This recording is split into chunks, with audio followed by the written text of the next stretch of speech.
Where does a phenomenon begin? I'm proud to take the Ice Bucket Challenge. Ice Bucket Challenge for ALS. How does a movement start? This starts with one challenge. I am doing this in honor of Pete Frates. Pete Frates. With one name. Frates is swinging the bat today with an awful lot of confidence.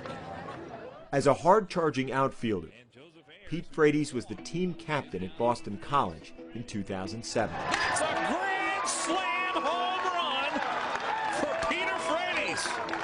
A lifelong Red Sox fan, his finest moment in baseball came in one at-bat on his favorite field. Playing at Fenway is just, a dream come true for any kid growing up around here. I went 4-4, hit a home run at Fenway.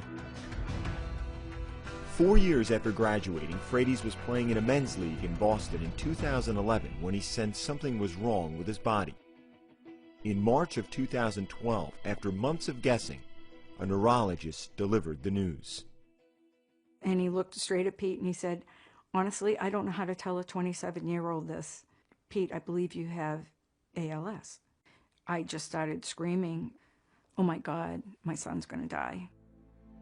I've always kind of been a positive guy. For me, it was, okay, here's what we're dealing with, let's go to work. Pete made a choice. He would attack the disease. He would make a difference. He would make his fight matter. In March 2013, he earned an audience with the Food and Drug Administration in Washington with a simple goal: more attention and more action. I ask of you, let's speed up the process.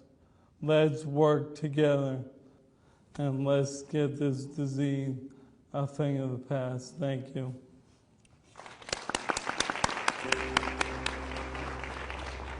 You go in, you give these impassioned speeches, people are nodding, tears are coming down their face, they get it, they come up to you afterwards, and you're wondering, okay, so what are you going to do about it? What is the action item? What is the goal? Some goals are more personal than others. On June 1st, 2013, Pete married Julie, who he'd met 8 months before he was diagnosed. Mr. and Mrs. Peter Frates.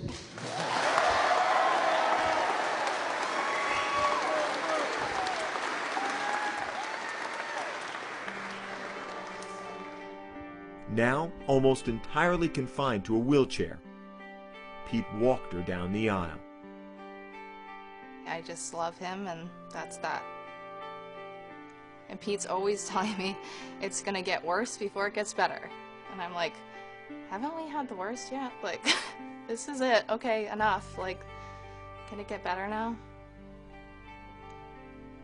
It's hard to just watch someone you love so much just,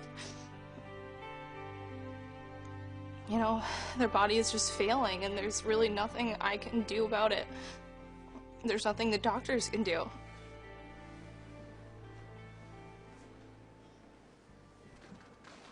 2.5 years after the diagnosis, Pete requires a full-time nurse for most daily activities. He uses a feeding tube to eat. He speaks through the use of a computer. And in September, he's due to be a father. Back in May, during one of the last times he was able to talk at all, he described that feeling. I can't imagine how happy I'm gonna be with my own little baby. So, how did one man with one fight become the center of a social movement? Last month, one of Pete's friends introduced him to the Ice Bucket Challenge, where people are asked to dump a bucket of ice water over their heads and post the moment on social media. The point? To raise awareness and funds for a given charity. Pete couldn't do it himself, but he could ask others to do it for his charity and his cause, ALS. And this is all to raise awareness for ALS and Pete Frates. Suddenly, athletes all over Boston were doing it. To support ALS and my friend Pete Frates. Then, athletes across the country. Hi, I'm Sidney Crosby, and I accept Ice Bucket Challenge in support of all those with ALS, especially Pete Frates. Then, teams. All right, JT here. Celebrities. Over the head. Families. Everybody.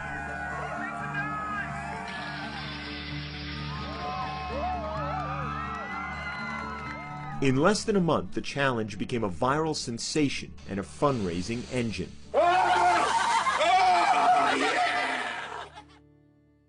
The irony is that while Pete Frates challenged so many others, he never took the challenge himself. So, August 14th, in the perfect place, on a perfect day, the outfield at Fenway, Pete Frates did what he's asked so many others to do. You ready for this?